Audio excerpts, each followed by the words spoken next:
Scuze, Elena, am mai dat sărate ca aceasta, așa că știu cum să găzduiesc acest festin al prieteniei.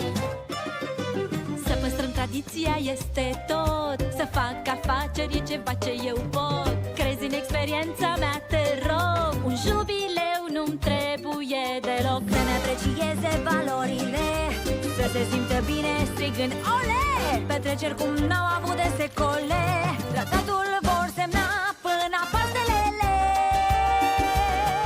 Calea cea mai directă e să fii formal, respectă programul, fii elegant. Așa succesul vei căpăta, pune-i să semneze aici în colț și apoi ne distrăm împreună noi toți. Să fim prieteni e al meu crez, glume și trucuri eu sugerez. Tot ce-mi doresc e să-i distrez, vreau să-i tratez ca pe familia mea, vreau să le câștigăm încrederea.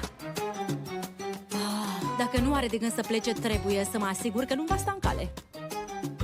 Dar cum? Ai putea... Gata, știu.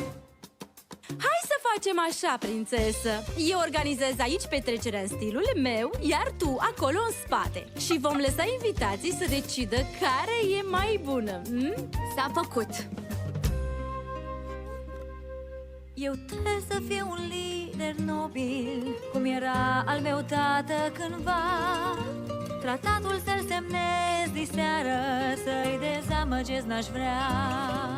Căci pentru asta am muncit atâta, mi-am tocit unghiuțele de tot. Nu mă face acum o prințesică care nici nu știu de ce-i pe tron. Calea cea mai directă e să fii formal, respectă programul, fii elegant.